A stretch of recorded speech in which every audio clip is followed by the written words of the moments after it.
Hello la famille, j'espère que vous allez bien. Bienvenue dans cette nouvelle vidéo. Si c'est la première fois que tu vois ce visage, moi c'est Myriam. Je fais plus de vidéos sur le cycle menstruel de la femme, ovulation, période féconde, cycle irrégulier, astuces santé, fertilité. Voilà. Alors, le thème d'aujourd'hui c'est quoi? Pourquoi le retard des règles sans être enceinte? Pourquoi l'absence des règles sans être enceinte? Alors, avant de poursuivre avec ce sujet, je t'invite à cliquer sur s'abonner. Abonne-toi en cliquant sur s'abonner. Active la cloche pour être alerté à chaque fois que je poste une nouvelle vidéo et partagez aussi cette vidéo pour m'encourager et pour sensibiliser le maximum de personnes. Alors, de plus en plus, je reçois les messages du genre euh, ça fait 2 semaines, j'ai le retard des règles de 2 semaines et mon test de grossesse est négatif. J'ai le retard des règles d'1 semaine et mon test de grossesse est négatif. D'autres par contre disent ça fait 1 mois, je n'ai pas vu mes règles et il y a de cela 5 à 6 mois que je n'ai pas entretenu des rapports sexuels. D'autres disent il y a de cela 2, 3 mois que je ne vois pas mes règles. Alors, comme je vous ai toujours dit, il n'y a pas seulement la grossesse qui cause l'absence des règles. Voilà. Je vous ai dit, il y a les facteurs psychologiques, physiologiques qui peuvent perturber votre cycle et vos règles viennent plus tard que prévu, voire absentes sans que vous ne soyez enceinte. Voilà.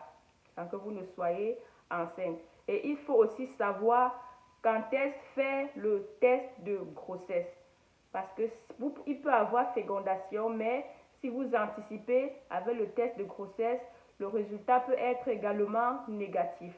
Voilà. Alors, dans les facteurs, nous allons commencer par les facteurs physiologiques. Dans les facteurs physiologiques, nous pouvons avoir un cas de maladie comme les kystes, la dystrophie ovarienne, c'est-à-dire la présence des kystes sur les ovaires, l'ovarite, c'est-à-dire l'inflammation des ovaires, les chlamydia, les pertes blanches, des infections qui peuvent perturber votre cycle, il y a retard ou absence des règles. Maintenant, il y a les facteurs psychologiques autant pour moi. Dans les facteurs psychologiques, nous pouvons avoir les émotions. Dans les émotions, il y a les bonnes et les mauvaises nouvelles. Quand on t'annonce une mauvaise nouvelle, ça peut inhiber tes hormones et il y a retard ou il peut avoir retard ou absence des règles.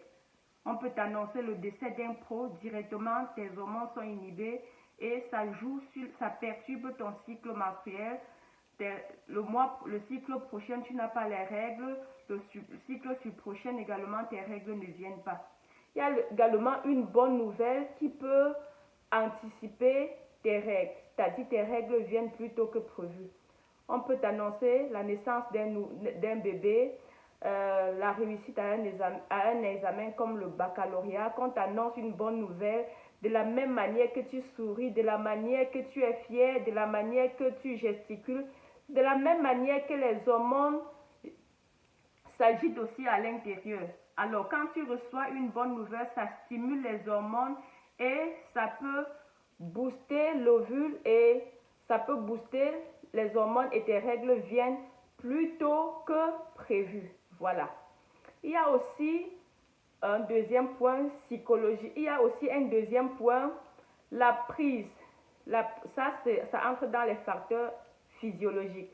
La prise excessive ou perte excessive du poids qui perturbe également votre cycle et vos règles viennent plus tard ou plus tôt que prévu. Pourquoi?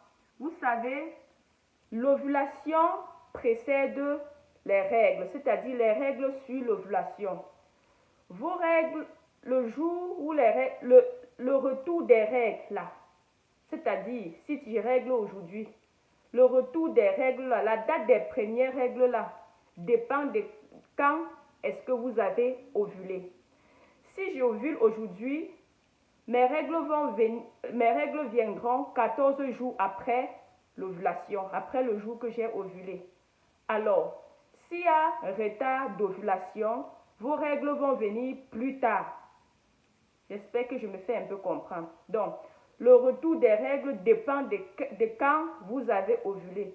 Donc, si vous n'ovulez pas, il peut y avoir un cycle où il peut y avoir un cycle en ovulation, c'est-à-dire vous n'ovulez pas. Là, le prochain cycle, la prochaine date des règles, vous n'aurez pas les règles. Vous pouvez faire un mois sans avoir les règles, 2 mois sans avoir les règles. Là, voilà. Pourquoi je dis que la perte excessive ou la prise excessive du poids perturbe le cycle? Parce que les ovaires pour produire ont besoin d'une certaine masse de chair, ni de trop, ni de moins. Quand la chair est de trop, les ovaires produisent difficilement. Quand la chair ovarienne est de moins, les ovaires produisent difficilement. Les ovaires, si que vous voyez, c'est un peu comme les plantes que vous voyez dans les champs. Quand il y a excès d'engrais au sol, la plante va dépérir. La plante aura les difficultés à produire parce qu'il y aura excès d'engrais. De la même manière, quand il y a manque d'engrais, ça réduit la croissance de la plante. C'est la même manière que les ovaires, de la même manière que vos ovaires fonctionnent. Voilà. Donc, quand les ovaires ont des difficultés de produire, ça va jouer sur le retour des règles. Ça va jouer sur les menstrues. Il y a également l'excès de sport qui perturbe également le cycle menstruel.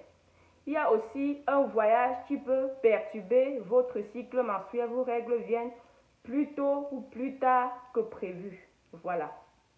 Qu'est-ce que j'ai oublié? Vous pouvez compléter la liste. Voilà.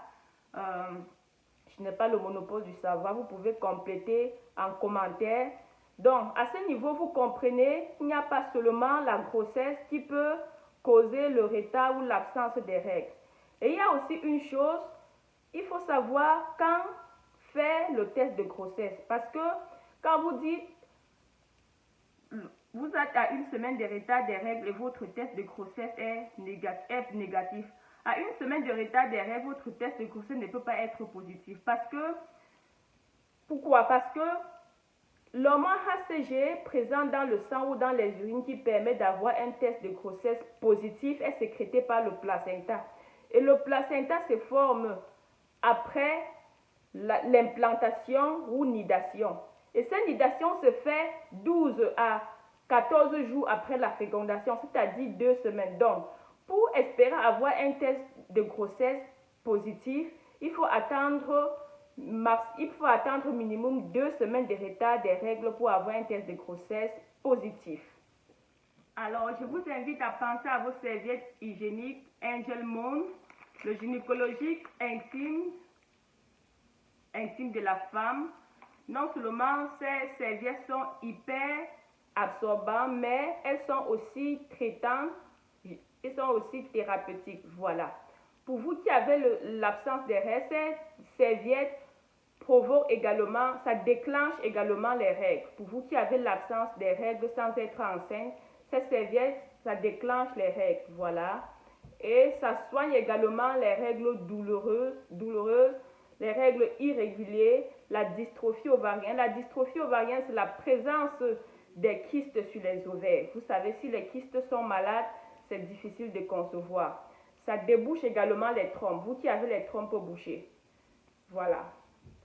Une femme qui a les trompes bouchées a les difficultés de tomber enceinte. Ça soigne également les infections, les démangeaisons vaginales, perte blanche nauséabonde, kystes, myomes. Alors, je vous conseille fortement ces serviettes hygiéniques Angel Mom. Pour vous qui avez même des petites filles à la maison, c'est mieux je vous conseille d'initier vos enfants d'utiliser ces serviettes hygiéniques Angel Mom. Ça va les prévenir de beaucoup de maladies que je viens de citer. Elles n'auront pas ces problèmes d'infection, démangeaison, perte blanche, dystrophie ovarienne, voilà. Donc ça prévient, en même temps ça soigne, voilà. Partagez massivement cette vidéo. Et pour toute personne qui souhaite vendre ces serviettes, que vous soyez ici aux États-Unis, Canada, Afrique, Europe, n'hésitez pas de me contacter. Voilà. Alors, Je livre ces serviettes ici aux États-Unis et au Canada. Partagez en suivant cette vidéo. On se revoit la prochaine. Bye bye.